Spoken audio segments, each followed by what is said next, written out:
அதிமுக நாடாளுமன்ற தேர்தல் குழுக்கள் இன்று முக்கிய ஆலோசனை. சென்னை ராயப்பேட்டையில் உள்ள புரட்சித் தலைவர் எம்ஜிஆர் மாளிகையில் கூட்டம் நடைபெறுகிறது.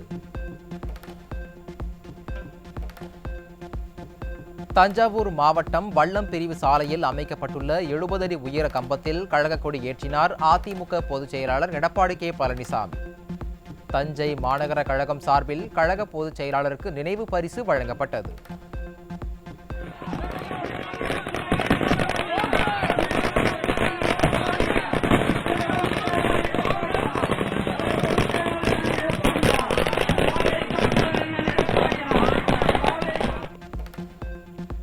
விடியா திமுக அரசு விவசாயிகளுக்கு எதுவும் செய்யவில்லை என அதிமுக பொதுச் செயலாளர் எடப்பாடி கே பழனிசாமி குற்றச்சாட்டு.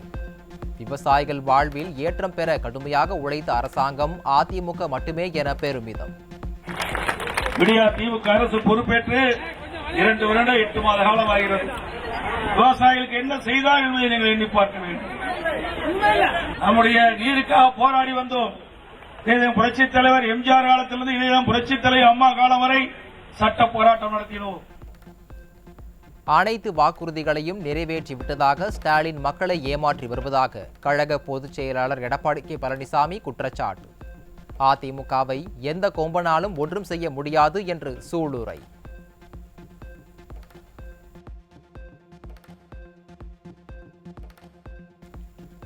நாடாளுமன்ற தேர்தலில் அதிமுக 40 தொகுதிகளிலும் வெற்றி பெற கழக நிர்வாகிகள் மற்றும் தொண்டர்கள் பாடுபட வேண்டும். தஞ்சாவூரில் கழக பொதுச் செயலாளர் வலியுறுத்தல்.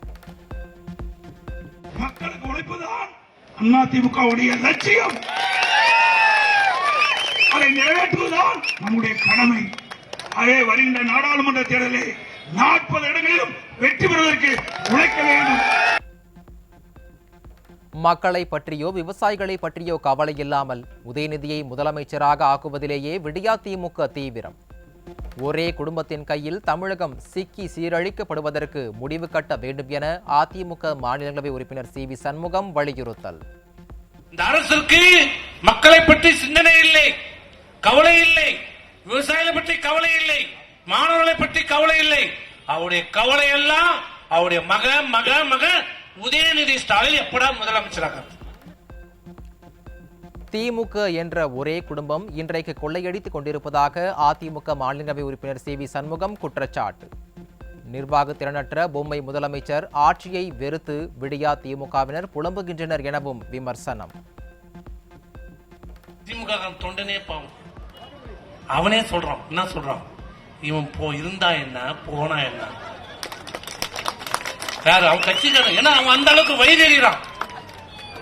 இன்னைக்கு அந்த கட்சிக்காரன் உழைச்சி ரத்த வேர்வை சிந்தி இந்த ஆட்சியை கொண்டு வந்து வச்சா இன்னைக்கு ஒரே குடும்பம் கொள்ளையடித்துக் கொண்டிருக்கிறது. இந்தியா கூட்டணியை தொடர்ந்து தமிழ்நாட்டிலும் திமுக காங்கிரஸ் கூட்டணியில் விரிசல்.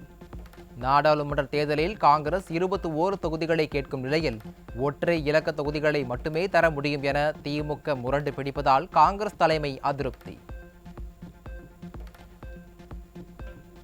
கடலூர் மாவட்டம் புவனகிரி அருகே சேதமடைந்த நெல் வயல்களை அதிகாரிகள் தாமதமாக பார்வையிட வந்ததாக விவசாயிகள் குற்றச்சாட்டு.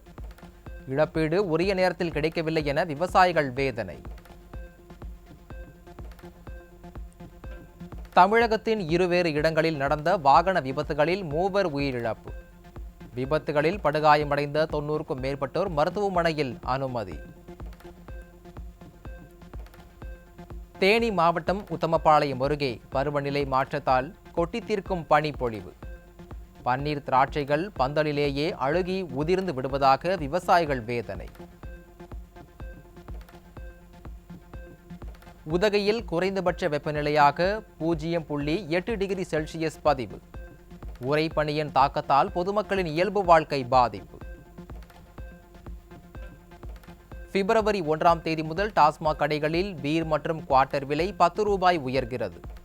அனைத்து வரிகளையும் உயர்த்தி மக்களை சொல்லோனா துயரத்தில் ஆழ்த்தியதுடன் மது பிரியர்களையும் விட்டு வைக்காத விடியா திமுக அரசு.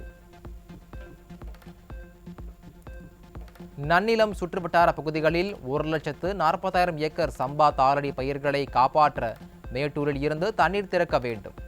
விவசாயிகளை தொடர்ந்து வஞ்சிப்பதை விடியா அரசு கைவிட வேண்டும் என வலியுறுத்தல். ஈரோட்டில் தவறான சிகிச்சையால் உயிரிழந்த பெண்ணின் குடும்பத்திற்கு 1 கோடி ரூபாய் நிவாரணம் வழங்க வலியுறுத்தல். சாலை மறியலில் ஈடுபட்டவர்களை வலுக்கட்டாயமாக கைது செய்து விடிய அரசின் ஏவல் துறை அராஜகம். செங்கத்தில் கை குழந்தையுடன் நின்றிருந்த மனைவியை மது போதையில் சரமாரியாக தாக்கிய கணவர். தட்டி கேட்ட காவலரையும் அடிக்க முயன்றதால் பரபரப்பு.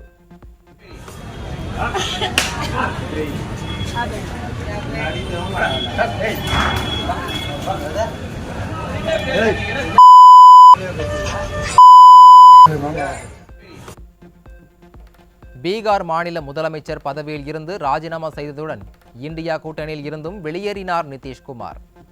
பிரதமராக வேண்டும் என்று இளவு காத்த கிளி போல் காத்துக் கொண்டிருந்த ஸ்டாலினின் கனவு சில்லு சில்லாய் உடைந்து விட்டதாக பொதுமக்கள் விமர்சனம்.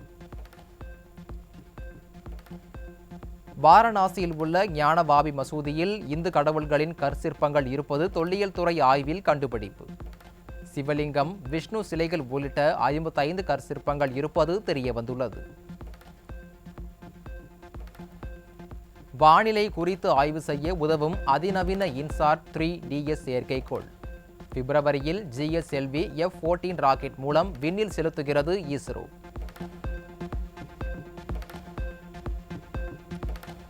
ஜோர்டான் நாட்டில் அமெரிக்க நிலையின் மீது நடந்த ட்ரோன் தாக்குதலில் 3 அமெரிக்க வீரர்கள் பலி. ஈரான் ஆதரவு போராளிகளால் நடத்தப்பட்ட தாக்குதல் என அமெரிக்க அதிபர் ஜோ பைடன் குற்றச்சாட்டு. 15 மாதங்களுக்கு பிறகு இந்தியாவில் தூதரை நியமிக்கும் சீனா. ஆப்கான் நாட்டு சீன தூதராக பணியாற்றிய சூ பெய்ஹாங் இந்தியாவின் சீன தூதராக நியமிக்கப்பட வாய்ப்பு.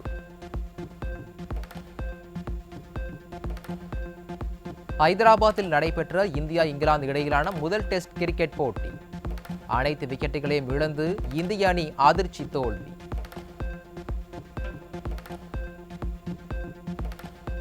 இலங்கை கிரிக்கெட் அணி மீதான அனைத்து தடைகளையும் நீக்குவதாக ICC அறிவிப்பு. அரசின் தலையீடு எதுவும் இல்லை என்பதை உறுதி செய்த பின் தடை நீக்கம்.